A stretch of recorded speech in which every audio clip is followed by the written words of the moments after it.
वो एक बहुत बड़ा इम्पैक्ट था लाइफ में कि यार पेपर चल रहे, घर का सबसे यंग आदमी अभी का, और वो अब नहीं रहा, और वो मेरे क्लोज भी काफ़ी ज़्यादा थे। मेरे पापा ने बोला कि नहीं अब तू पेपर देने जा। मैं बोला, पढ़ूँ कैसे, घर पे लाश पड़ी है, पढ़ना कैसे होगा। डैड का जो अल्कोहल पीने का जो तरीका था, जिसकी वजह से फैमिली में असर होते थे, उसकी वजह से एजुकेशन पे भी फर्क पड़ता था। हमारे मोहल्ले में काफ़ी ज़्यादा मर्डर्स और ये सब चीज़ें होती रही है।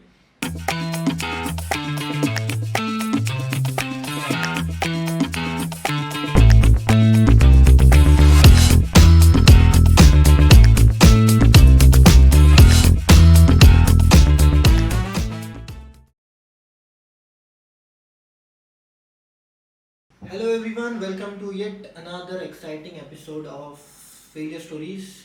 तो रिवोल्यूशन चैनल में आप सबका स्वागत है। तो आज खास हमने नागपुर से बुलाया है राहुल भाई को। तो he is a very big social media influencer and उनकी खुद की एक डिजिटल मीडिया फर्म भी है। बहुत कुछ कर रहे हैं वो, बहुत ज़्यादा फॉलोअर्स एंड बहुत कुछ है।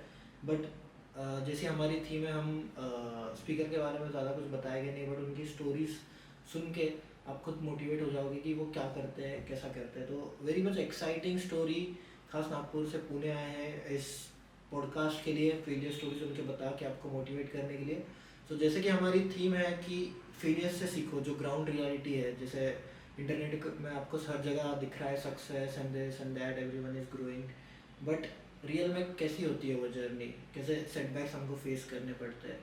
सो दैट इज़ द थीम कि फेलियर्स को चेरिश करो, फेलियर से मोटिवेट हो, and that is the first step to success. First of all thank you so much, आपने मुझे आपके पॉडकास्ट में बुलाया। स्पेशली मैं नागपुर से पुणे आया आपके लिए, and once again thank you. दोस्तों, मेरा नाम राहुल डुमरे है। Basically born and brought up in Gondia, and अभी मैं नागपुर में सेटल्ड हूँ। जैसे कि भूषण ने बताया कि मैं डिजिटल फर्म चलाता हूँ, साथ ही साथ मैं इन्फ्लुएंसिंग का काम भी करता हूँ।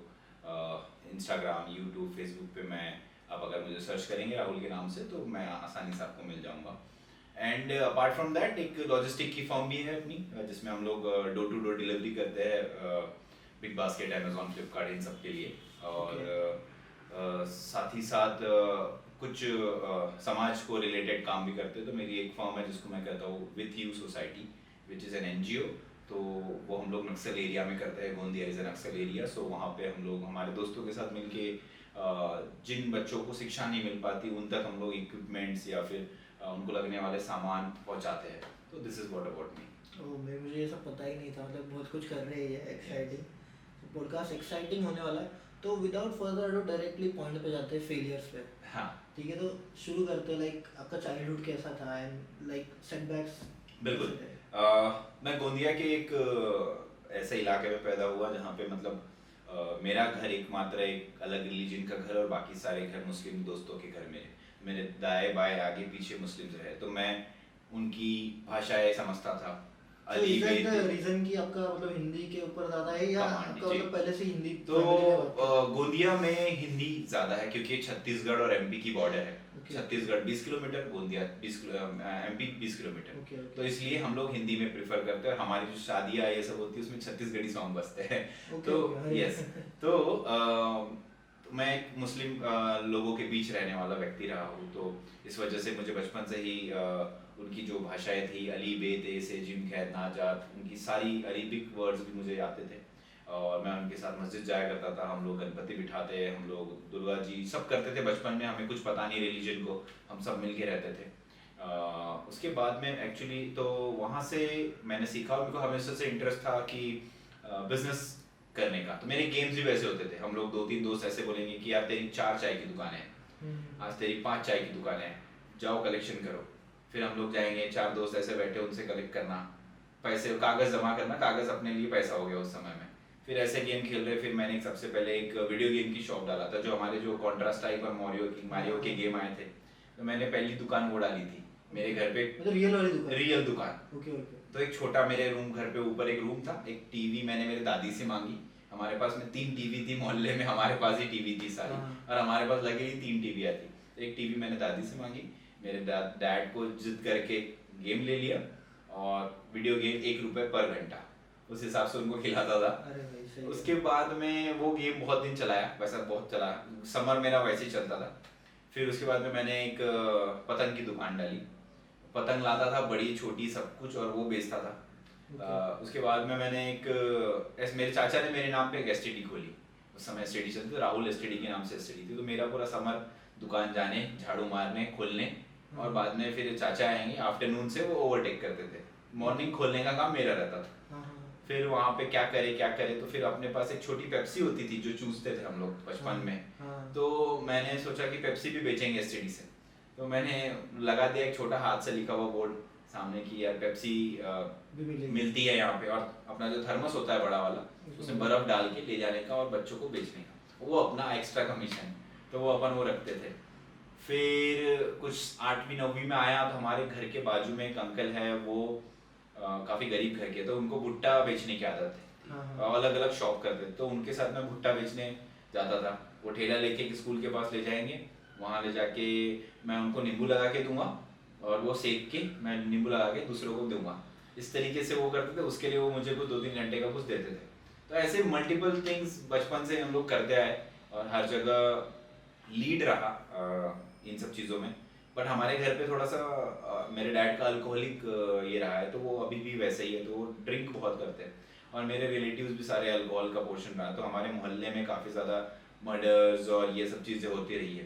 तो वो एक एटमॉस्फेयर हमने देखा, इस वजह से भी कहीं ना कहीं मैं ड्रिंक्स और बुरी आदतों को अपने आंख पे नहीं लाने दिया, क्योंकि वो मुझे बहुत पहले से दिखती आ रही थी, और उसका असर और उसका असर मेरे परिवार पे मैंने देखा है। तो ये सब चीज़ों ने मुझे बिल्ड किया, बनाया और बेस दिया मुझे कि आगे करना क्या है, इंटरेस्ट क्या है करके। इसलिए कहीं ना कहीं मैं आज अभी कह सकते हैं कि बिजनेस करने का इच्छुक हूँ और कर रहा हूँ, और जो भी मेरी इच्छाएं है उसको इम्प्लीमेंट करने की कोशिश करता हूँ। तो जो भी हमारे जो सेटबैक थे, दर्द हुए, जो फैमिली के दर्द है, जो झगड़े देखे, जो खून खराबे देखे, उन सब चीज़ों ने स्ट्रॉन्ग बनाया, लोगों को हैंडल कैसे करते वो बताया।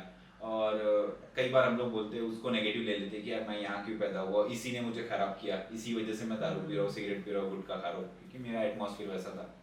पर उसको हम लोग उल्टा भी कर सकते हैं। उसका एग्जांपल मैं खुद हूँ, और मेरे एक चाचा भी है जो ये सब चीज़ें कर रहे हैं। तो this is what my child is. Right. तो चाइल्डहुड में ही लाइक यू कैन से कि बहुत सारे नेगेटिव इन्फ्लुएंसेस थे। बट लाइक आपको कोई सेटबैक से स्टार्ट करना है जो कि आपको जो कि थीम है। हाँ बिल्कुल। Setbacks in the sense of क्या है कि बचपन में ही जैसे मैंने बताया कि डैड का जो अल्कोहल पीने का जो तरीका था, जिसकी वजह से फैमिली में असर होते थे, उसकी वजह से एजुकेशन पे भी फर्क पड़ता था। अभी मुझे एजुकेशन के लिए मैं अगर डैड को कहूँ कि नहीं यार मैं कैपेबल हूँ एक बड़ी स्कूल में पढ़ने के लिए, तो उनका ऐसा था कि नहीं तुमको नहीं जाना है, तुमको यही पढ़ना है। तो ये जो एक आगे बढ़ने के लिए रोकने का जो सेटबैक हुआ है हमेशा से कि एजुकेशन, जिस वजह से कहीं ना कहीं और आगे जा सकता था आदमी, तो वो एक चीज़ पहली लाइफ की रही है। ये एक सेटबैक है। उसके अलावा फिर एक बड़ा सेटबैक की मेरा पेपर चल रहा था 10th का, उस दौरान मेरे चाचा कहीं गायब हो गए सडनली। अब चाचा दिख ही नहीं रहे, घर वाले सब ढूंढ रहे हैं चाचा कहाँ है करके। तो दूसरे दिन न्यूज़ में पेपर आई कि एक लड़के की लड़का एडमिट हुआ है हॉस्पिटल में, जो हमारे इलाके में एक अंडरग्राउंड जोन होता है, वहाँ पे पड़ा मिला है। तो 2 दिन हो गए हमने ढूंढा, नहीं दिखे। उसके बाद में हमको पता चला कि ये चाचा ही हमारे एडमिट हुए, और हमारे घर वाले सब पहुंचे। मेरा पेपर चल रहा है, 10th का पेपर चल रहा है, मेरे बोर्ड्स का पेपर चल रहा है। पहला ही पेपर हुआ है, दूसरा पेपर अभी चल रहा है। अब घर पे ये पूरी एक्टिविटी की, बंदा नहीं है घर पे। फिर वहाँ चले गए, देखा तो मेरे चाचा ने हम परिवार वालों को देखा और थोड़ी देर बाद वो एक्सपायर कर गए। ही वॉज जस्ट 25 ईयर्स उस समय में, मेरे सबसे छोटे चाचा। तो अब वो एक बहुत बड़ा इम्पैक्ट था लाइफ में कि यार पेपर चल रहे, घर का सबसे यंग आदमी अभी का, और वो अब नहीं रहा, और वो मेरे क्लोज भी काफ़ी ज़्यादा थे। तो उनकी बॉडी घर पे लाए, अब घर पे पूरा ये चल रहा है और कल सवेरे मुझे पेपर लिखना है। तो मैंने तो सोच लिया कि नहीं यार मैं नहीं लिखूंगा, अब मेरे से हो नहीं पाएगा, ये सब चीज़ें चल रही हैं। वो डेथ का रीजन क्या था? वो वायलेंस नहीं, वो एक्चुअली बाइक से गिर गए ब्रेकर पे, और वो वहीं पड़े थे। तो किसी लोगों ने उनको उठा के गवर्नमेंट हॉस्पिटल में एडमिट कर दिया, पर हमें पता नहीं। 2 दिन तक वो ऐसे ही, 2 दिन तक आपको मिला नहीं? हमको मिले ही नहीं। हम लोग पुलिस से ढूंढ रहे इधर उधर। फिर हमको न्यूज़ में पता चला कि पेपर पढ़ा हमने कि एक आदमी को यहाँ किया गया है। तो फिर उस वजह से फिर वो पता चला। अब मेरे पापा ने बोला कि नहीं अब तू पेपर देने जा। मैं बोलूं पढ़ूं कैसे, घर पे लाश पड़ी है, पढ़ना कैसे होगा। पर मेरा एक दोस्त है बहुत पास में रहता था, उसने बोला कि घर चल। उसके घर पे गया, उसके घर पे बस बैठा रहा 2-3 घंटा। फिर मॉर्निंग में बॉडी को लेके जाना था अंतिम संस्कार के कार्यक्रम के लिए। तो उनकी बॉडी को उठाया, कंधे पे लेके लेके चले गए, हाफ रास्ते तक लेके गया, उसके आगे वो लोग वहाँ चले गए और मैं वहाँ से वापस आया पे अपना पेन अपना सब कुछ फाइल फॉर्म लिया और एग्ज़ाम लिखने आया। और पूरा एग्ज़ाम में भी यही था कि उन लोगों के पहुँचने और प्रोसेस करने से पहले पहले मैं जल्दी से कुछ लिख दूँ पासिंग मार्क का और पेपर सबमिट करूँ और भागूँ वापस अंतिम स्थान तक। तो इस तरीके से वो जो एक एक्सपीरियंस रहा लाइफ का वो अल्टीमेट था, जिसने सिखाया कि everything is temporary. Absolutely. Okay, but फिर क्या हुआ, रिजल्ट क्या हुआ एग्जाम का? पास हो गए 10वीं में, लेकिन जो स्कोर मैं कर सकता था वैसा नहीं हुआ उसके बाद में, क्योंकि वो पूरा एटमॉस्फेयर था। फिर भी आई गॉट 65% उस समय में आ गया। Yes. Okay, but apart from this जो आपकी मतलब जर्नी थी, जो अब जहाँ पर हो अभी, तो उसमें आने में आपने बहुत कुछ ट्राई किया होगा। बिल्कुल। एंड बहुत कुछ इन्वेस्ट किया होगा, time, finance and correct. And उसके रिलेटेड भी आपको जो सेटबैक्स है जो हमें बताए गए थे, तो वो आप ऑडियंस के साथ शेयर करोगे? बिल्कुल करेंगे। अब जैसे हमने अभी तक बचपन की बात की है, बचपन के बाद में हमें कोई बताने वाला नहीं है कि किस रास्ते पे चलना है।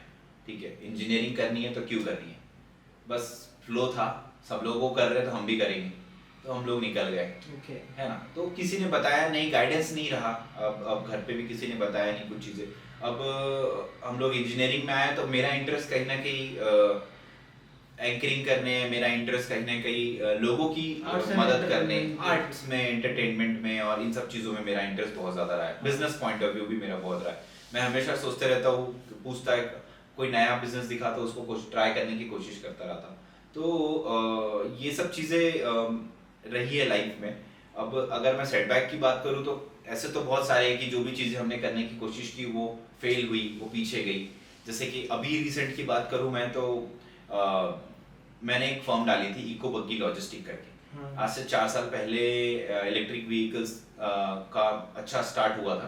तो मैंने मेरे दोस्तों के साथ में मिलके, बाय द वे मैं बीटेक एमटेक ऑटोमोबाइल हूँ। तो उस वजह से इलेक्ट्रिकल व्हीकल्स का मुझे नॉलेज था, तो मैंने इलेक्ट्रिक व्हीकल के ऊपर एक लॉजिस्टिक कंपनी स्टार्ट की। हमने सोचा कि हम लोग लास्ट माइल डिलीवरी करेंगे सारी कंपनीज के साथ मिलके थ्रू इलेक्ट्रिक व्हीकल्स, और कार्बन फुटप्रिंट रिड्यूस करेंगे। अच्छा आइडिया है। बिल्कुल, और कार्बन फुटप्रिंट रिड्यूस करेंगे और सब तरफ में इलेक्ट्रिक कर देंगे एकदम ज़बरदस्त। तो हमने स्टार्ट किया, 2-3 गाड़ी। कहाँ पे? नागपुर में? नागपुर में। हमने मेरे एक दोस्त ने अमेरिका से इन्वेस्ट किया, उसने 3 गाड़ी लेके दी हमको। आपको हमें पता नहीं, ईवी कमर्शियल व्हीकल 3 हमें लेके दिया उसने।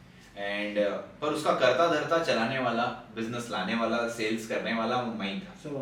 हाँ, तो क्योंकि बंदे जो थे मेरे पार्टनर, एक जर्मनी बैठा था, एक यूएसए बैठा, तो उस वजह से चलाना मैंने सीखा। वहाँ पे कैसे सेल्स करना है, जाके मिलना है, लोगों से मिलना है, उन्हीं को बोलना है कि भैया हमारी नई कंपनी है, आप हमें चांस दो, हमारी गाड़ियाँ है, ड्राइवर को हैंडल करना, ये सब चीज़ें की। लेकिन एट दी एंड इतना लोड आने लगा, गाड़ी चलने लगी, 3-4 अलग अलग कंपनीज मिली और हम लोग अच्छा 10-11 लाख रुपए महीने का रेवेन्यू भी करने लगे। एंड पर हमें ये आइडिया नहीं था कि इसे ग्रो कैसे करते हैं, इसे बढ़ाते कैसे, कोई आइडिया नहीं, कोई गाइडेंस नहीं और कोई बताने वाला नहीं कि अब मैं 3 गाड़ी के 10 गाड़ी कैसे करूँ, 10 गाड़ी का 15 गाड़ी कैसे करूँ और इन्वेस्टर्स कैसे लाऊँ और ये सब चीज़ें कैसे लाऊँ। तो इस चक्कर में एक समय ऐसा आया कि वो गाड़ियों को चलाना, और कोविड आ गया फिर, तो उस दौरान ड्राइवर्स तक आ पाना, मिल पाना बहुत मुश्किल होने लगा। क्योंकि मैं रहता था गोंदिया, चले गया था मैं, और मैं नागपुर में ये सब चल रहा था, मेरा सुपरवाइजर हैंडल कर रहा था उसके लेवल पे जितना हो सके। पर फिर गाड़ियों में सर्विसिंग का काम और ये सब चीज़ें आने लगी और अनफॉर्चुनेटली कोई रिस्पॉन्स नहीं मिलने लगा, तो जिसकी वजह से अच्छा खासा चलता हुआ बिजनेस हमारे अनप्रॉपर नॉलेज की वजह से और मैनेजमेंट की वजह से कोलैप्स कर गए। तो ये जो एक सेटबैक था, इसने लर्निंग बहुत दी कि हाथ डाला है आग में और हाथ जलाया भी है, पैसे भी जले हैं, सारी चीज़ें हुई है। और उसके बाद में मैंने उसे, क्योंकि अब मेरे लॉजिस्टिक कंपनी में कॉन्टैक्ट बिल्ड हो गए थे, बराबर। उसको करते करते मुझे लॉजिस्टिक का खेल समझ में आने लगा, तो मैंने फिर उससे सीखने की कोशिश की कि ठीक है मैं मेरे लेवल पे कैसे चलाता हूँ। तो मैंने फिर एक दूसरी इको बग्गी लाइट बोल के एक और फॉर्म स्टार्ट की, ओके। और वो अब तक चल रही है, और वो मैं नागपुर शहर में चला रहा हूँ, और उसको मैंने फिर इलेक्ट्रिक ना करते हुए मिक्स का कर डाला।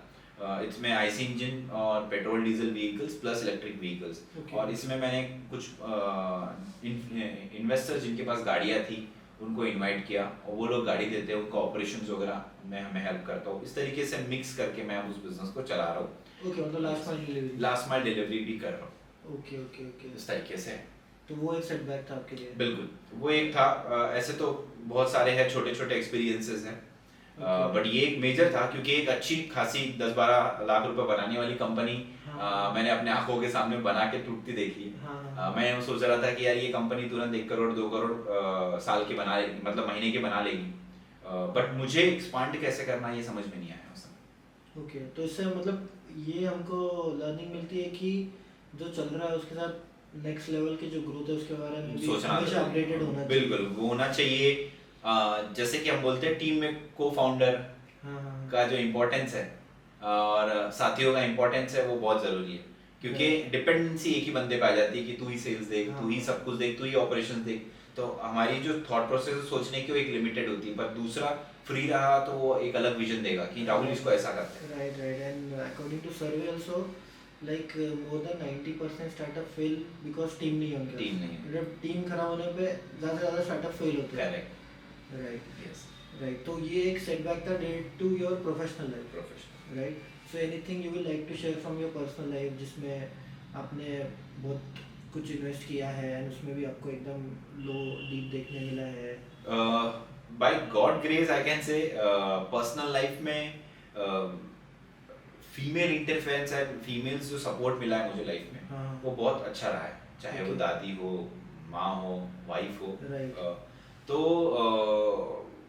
उस जोन में मैं बहुत अच्छा रहा हूँ, स्पिरिचुअली भी और ये सब चीज़ों से भी, तो वहाँ मुझे अब तक तो कुछ सेटबैक देखने को नहीं मिला है। बिकॉज मैं वही लाइंस पे जा रहा था, बिकॉज बहुत बंदों के इसमें एक ना एक फीमेल इंटरफेरेंस जो होता है जो उनको नीचे गिराता है। जैसे लास्ट एपिसोड में हमने साकेत के साथ किया था वो और एक स्टोरी बाहर निकली थी। यस, तो उसमें मैं बच चुका हूँ, उसमें मैं अच्छा, मेरी किस्मत उसमें अच्छी रही है। ओके, तो वो वाला ग्राफ स्ट्रेट जा रहा है। Yes, so like coming to the next thing, anything you would like to share जिसमें बहुत ही आपका मेजर ड्रॉबैक यही था जो आपने किया इको बग्गी का, या उससे भी कोई हम नेक्स्ट लेवल जाने वाले हैं? Next in the sense of, देखिए हाँ, अभी जैसे मुझे ना, मैंने सोशल मीडिया पे मैं पिछले 5 साल से हूँ, ठीक है। सोशल मीडिया में मुझे अपने आप को बताना, लोगों को मोटिवेट करना मुझे बहुत पसंद है। जैसे मैंने स्टार्ट से कहा कि मैं फ्रेंड से खेलने की कोशिश करता हूँ, तो उसको यहाँ तक लाने, जो राहुल आपको अभी दिख रहा है या जो भी आपको फॉलोअर्स दिखते हैं, वो बहुत बड़ी जर्नी रही है। 5 साल का जो समय है वो चले जा चुका है, और उस समय में मैंने जो अपना टाइम खोया है, फैमिली टाइम खोया है, नई नई स्किल्स सीखने के लिए, कि वीडियो एडिटिंग खुद ही कर रहे हैं, स्क्रिप्ट भी खुद ही लिख रहे हैं, और बाकी की चीज़ें भी, शूट भी खुद ही कर रहे हैं, सब चीज़ें जो हमने की है, ये लर्निंग ही है, ये सेटबैक ही कह सकते हैं, और इसके बेसिस पे आज हम लोग ये जो दिख रहे हैं, हम लोग यहाँ पे आपके पास आपने अपॉर्चुनिटी थी बुलाने की, वो भी उसी से है। तो मेरे ख्याल से एक तो ये एंटरप्रेन्योरशिप का जो सेटबैक रहा है वो, और दूसरी जो छोटे छोटे 5 साल का जो इन्फ्लुएंसिंग का सेटबैक रहा है, जो कि इन टर्म्स ऑफ, मैं उसे अगर मैं देखूँ तो family time spending, in terms of मेरे खुद की मनी का लॉसेस, इन टर्म्स ऑफ मेरे क्योंकि ये हार्ड जर्नी होती है, लोगों को लगता है कि यार एक 1 नाइट का खेल है, लेकिन ऐसा नहीं है, आप लोगों को सच में टाइम देना पड़ता है सब चीज़ों में। राइट। तो सोशल मीडिया की जर्नी जो आपकी 5 साल में है, उसमें भी आपको बहुत सारे अप्स एंड डाउन्स आए होंगे, तो कोई ऐसा पॉइंट था जहाँ पे आपने लिटरली गिव अप करने की क्या सोचा था, या आपने सोचा था कि this is not made for me? Yes, ऐसा आ ही जाता है, बिल्कुल, लोग 1-2 साल तक स्ट्रगल करते हैं, फिर थोड़ा उनके दिमाग में आ जाता है, हर एक फील्ड में कि इसमें कैसा है ना कि पहले तो निश फाइंड आउट कर पाना कि मैं किसके लिए बना रहा हूँ और ये किसके लिए है, एग्जैक्टली वो नहीं पता चल पाता। तो हम लोग कई बार क्या होता है ना कि वही कैलकुलेट करते रहते, लिखते रहते कि यार मैं किसके लिए हूँ, मैं क्या बना रहा हूँ, वो चक्कर में हम लोग स्टार्ट नहीं करते। ठीक है, तो मैंने स्टार्ट कर दिया था, मुझे मोटिवेशन बेस्ड कंटेंट बनाना पसंद था, लेकिन मेरा डिलीवरी या मेरा जो वे है पता नहीं, क्योंकि मैं बुक पढ़ के बोल देता था, जो भी हमने बुक्स पढ़ी अलग अलग, पर लोगों को वो जाता ही नहीं था लोगों तक। 50 लोग, 60 लोग देख रहे, 70 लोग देख रहे, घर के ही अपने लाइक कर रहे हैं, कभी अपने घर के भी लाइक नहीं कर रहे, घर वाले ही लाइक नहीं कर रहे कई बार तो और पर घर वाले बोल रहे अच्छा बना रहा है, अच्छा कर रहा है, पर कुछ नहीं हो रहा है। रोज वीडियो बना रहे हैं, रोज समय दे रहे हैं, एडिट कर रहे हैं, सब कुछ हो रहा है। तो ये वही अभी आपका जो चैनल है वही है, इसके पहले कुछ अलग था? नहीं, उसी की बात करो। उसी की बात हाँ, करो। तो ये तीनों प्लेटफॉर्म है, सोच फेसबुक, इंस्टाग्राम, यूट्यूब, तीनों में सेम था, मेरा नाम से ही रहा, राहुल डोंगरे नाम से ही रहा, पर वो चीजें उठ ही नहीं रही थी। तो एक समय बाद ऐसा लगा कि यार ये क्या कर रहा हूँ मैं। बट इंटरेस्टिंग क्वेश्चन, जब सोशल मीडिया के बाद आपका जो टर्न था, मतलब वो कहाँ से स्टार्ट हुआ था? मतलब बिल्कुल, इधर क्यों? हाँ बिल्कुल। मैंने, मेरा बैकग्राउंड जो रहा है, जैसे मैंने बताया बीटेक एमटेक सेल्स में रहा है, और उसके बाद में मैंने IIM इंदौर से सेल्स का सर्टिफिकेशन किया। तो वो 6 मंथ का डिप्लोमा था। वो डिप्लोमा लेने के लिए मैं यहाँ गया, इंदौर गया। इंदौर जाने के बाद में क्या हुआ कि वहाँ मुझे पता था कि डॉक्टर बाबा साहेब अम्बेडकर का जन्म स्थान वहाँ पे है। तो मैं वहाँ गया और मैंने वहाँ पे एक रैपिडो बुक की, बाइकर को बुलाया और उसको बोला कि मऊ जाना है। उसने बोला कि भैया मऊ तक तो शहर के बाहर है बहुत। उसको एक्स्ट्रा पैसे दे के सेट किया, बोला तू मेरे को जा और होटल वहाँ पे छोड़ दे। तो उस दौरान जब हम मऊ पहुंचे और उनके घर के पास पहुंचते पहुंचते मैंने एक वीडियो रिकॉर्ड किया और वो वीडियो मैंने डाल दिया ऐसे ही, like a vlog, just a blog का। फर्स्ट टाइम मैंने कुछ और डाला and within like 1 day वो वीडियो वायरल हो गया।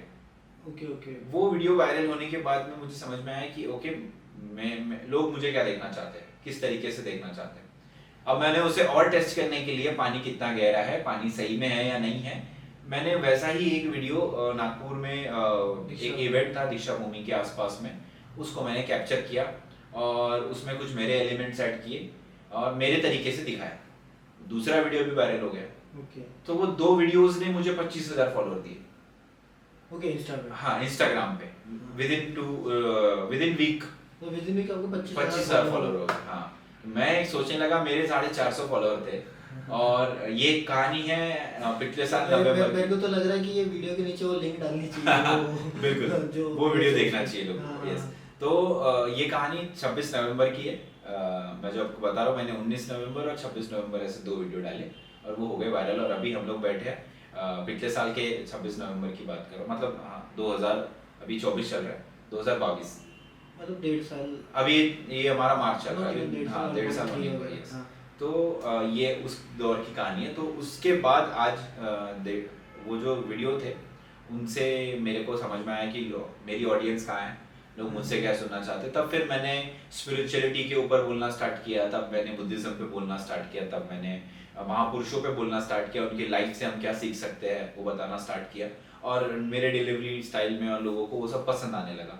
और वहाँ से फिर मैं साल भर में 100K और उसके ऊपर आ गए। ओके, सही है। तो अभी एंड तक आ ही गए, तो बता दो आपके कितने फॉलोअर्स हैं। अभी कुछ नहीं, मेरा इंस्टाग्राम पे आप देखेंगे तो 125K के आसपास हुए हैं अभी। यूट्यूब अभी मैंने पॉडकास्टिंग स्टार्ट की हुई है, आपके जैसे ही मैं कोशिश कर रहा हूँ अलग अलग गेस्टों की। मेरा मोटो है पॉडकास्ट पे रोल मॉडल क्रिएट करने का फॉर द सोसाइटी। तो मैं उस तरीके के लोगों के इंटरव्यूज लेता हूँ एंड अभी उसमें मेरे कुछ 5,000 फॉलोअर्स है यूट्यूब पे। एंड फेसबुक पेज पे रिसेंटली 1 महीना पहले स्टार्ट किया है, तो उसमें करीब 7,000 फॉलोअर्स है। तो इस तरीके से क्विक ग्रोथ मैं कह सकता हूँ। Right. So let's summarize the journey, जो आपकी अभी तक की जर्नी है, जो सेटबैक्स है, जो आपका ग्राफ ऊपर नीचे, तो उसमें से आप लास्ट में ऑडियंस को क्या लर्निंग देना चाहोगे? मैं यही कहना चाहूँगा कि मेरी लाइफ से मैंने सीखा है कि मुझे जो पसंद है वो मैंने छोड़ा नहीं है, मैं उसे करते रहूँ। पैरेलली मेरी लाइफ, प्रोफेशनल लाइफ, जॉब सब करते रहा मैंने। पैसा एक सोर्स है, लेकिन जो मुझे पसंद है वो मैं हमेशा इसमें बिलीव करता हूँ कि मैं करके मरूँ, ना कि सोच के मरूँ।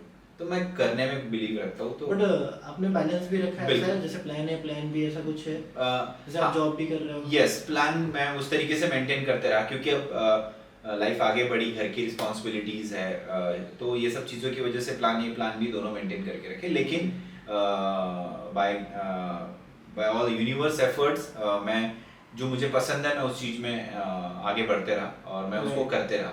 तो मैं सभी को ये कहूँगा कि build your life around your passion, वो ज़्यादा बेटर रहेगा। Right right, that's a great message to end with. I will not add anything to it because मुझे यही मैसेज पे छोड़ना है।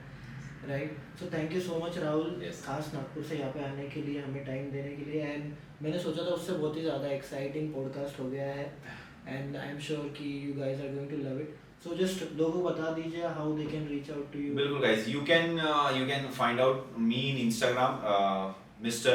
Rahul Dongre, and मेरे YouTube चैनल है राहुल डोंगरे 12 नाम से, तो आप मुझे वहाँ सर्च कर सकते हैं। फेसबुक पे भी राहुल डोंगरे आप सर्च करेंगे तो आपको मैं मिल जाऊँगा। So do subscribe me also and him also.